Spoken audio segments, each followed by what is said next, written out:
Hey, how you doing, guys? This is Tom from the band based in the UK, Jungle. Thanks so much, Tom, for joining me. As you guys know, this is from the Unbox the podcast. As always, I'm Kane, and yeah, we're sitting down with Tom from Jungle this week because him and his partner Josh, they put out a new new single this week, Romeo, which features bass, I should say. Is it pronounced? I I've think it's never. bars. It's It's actually Boss, isn't bars. it? That's what Boss. he did bars. Okay, yeah, you would know better than I do, so I'm just reading it off of the paper here. But new track, and there's a new album coming out this August, which I'm super excited about as well. But firstly, I wanted to ask, with this new single, this is the first feature you guys have done ever in your discography.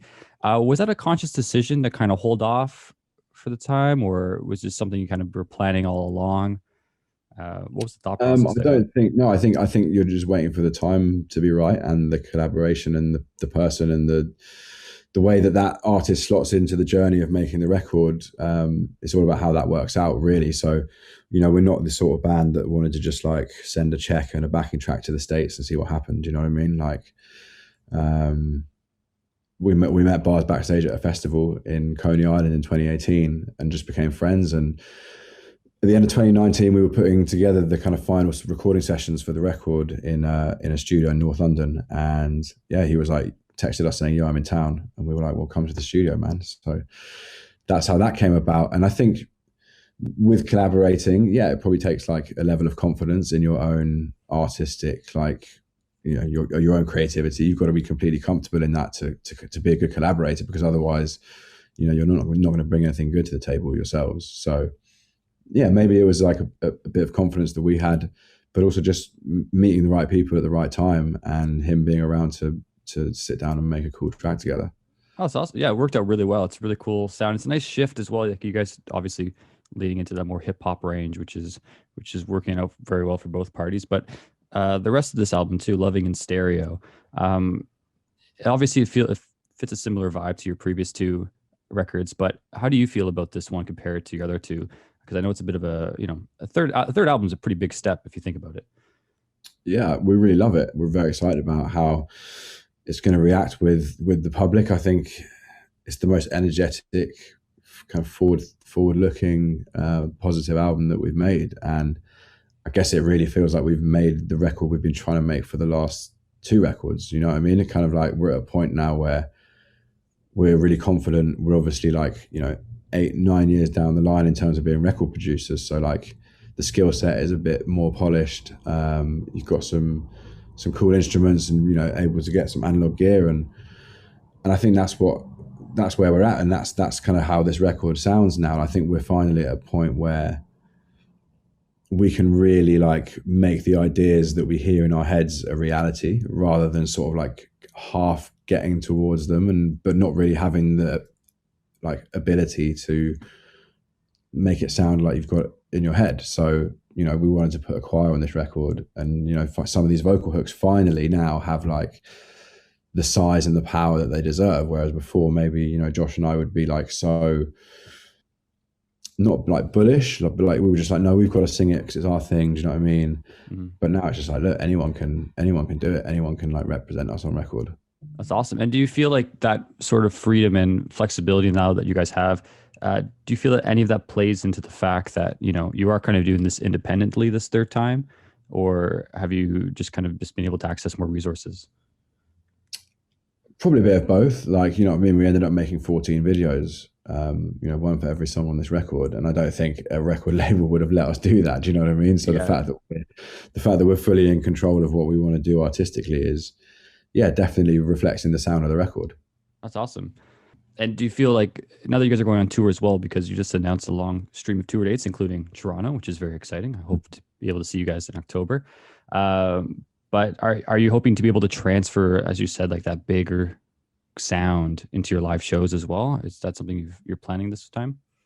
Yeah, definitely. The live show is always like a pretty solid representation of what you hear on the record, if not even like a more amplified, more energetic version of that, because I think the songs take on a different level of energy when there's like a couple of thousand people in the room experiencing that with you. And like, whether they're singing along or whether they're dancing, they're essentially like part of that performance for that moment in time, right? That every performance is unique because of the people that are are like experiencing it. So yeah, I mean, it's going to be bold, it's going to be bright, it's going to look really cool. We're going to introduce some visual elements that people haven't seen before from us on stage. So yeah, be prepared. It's going to be wicked, and you know, I Awesome. think everyone's just ready for it now. So let's Yeah, go. the big grin on your face says a lot too, like just how excited you guys are about getting it on the road and heading to the road and stuff again, which is I'm also just, obviously not as excited, but it's definitely up there too.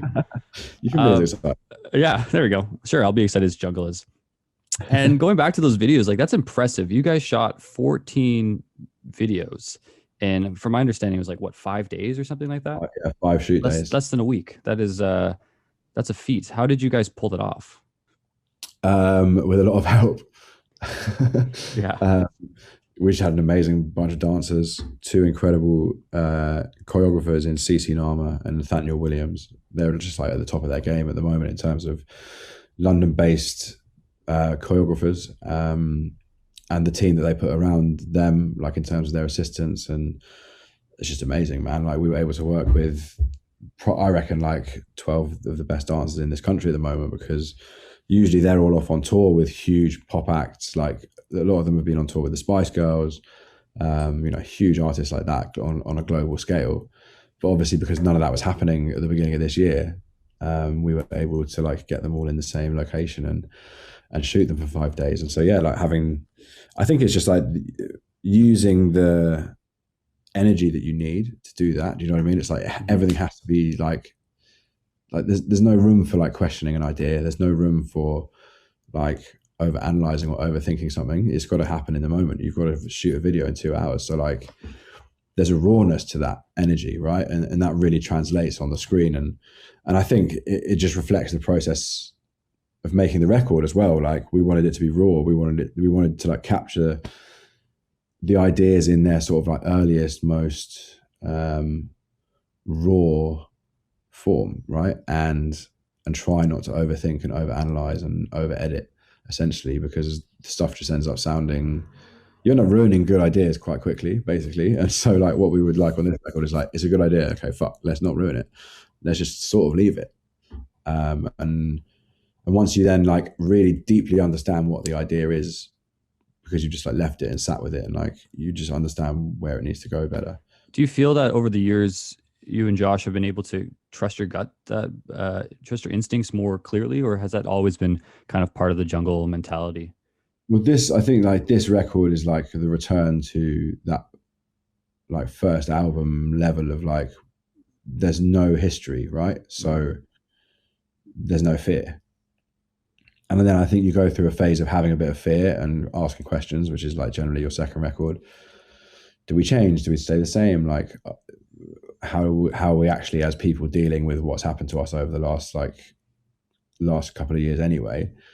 And then add in like 2 breakups, and you end up with a record that like is still amazing and it's still really expansive, but it was potentially like less energetic than we imagined ourselves to be.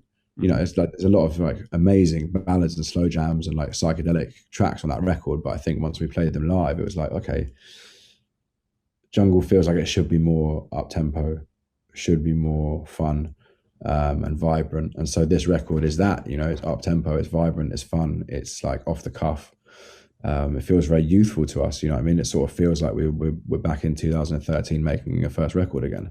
That's exciting. Yeah, nice. Actually, that's a great segue, because I wanted to ask you guys too, because obviously musicians and our acts, you always have to evolve and adapt and figure out new ways to go through your career.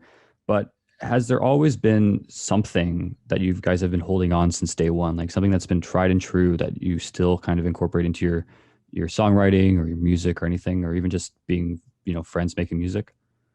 Groove, the 100%, like everything that we work on, every track that we produce and put out as Jungle has got a killer groove. Whether it's like a slow song like Cherry, or whether it's like, you look at Keep Moving and All of the Time and Talk About It on the new record, like they've got great grooves. Because like when we're in the studio writing and editing and playing on these records, like we just want to be moving. Like it's just more fun, essentially, for us to be in the studio working on tracks that make us want to move our bodies. And I think as soon as you find it, when you find an idea that like makes you want to move your body, like it's a good one, and you know that it's one that you should like cherish and look after.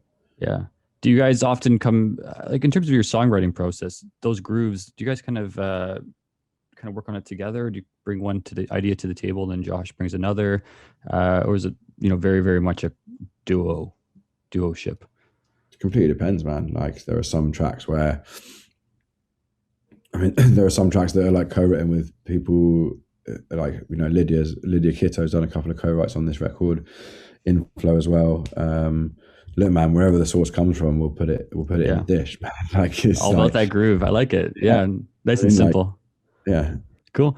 And one last question too before you head off and stuff is there anything, obviously you guys are just only in your third album, like it's still fresh in your career if you think about it in terms of longevity. Right. Is there anything on the Jungle bucket list that you guys are hoping to pull off one day or even in the near future? Wow.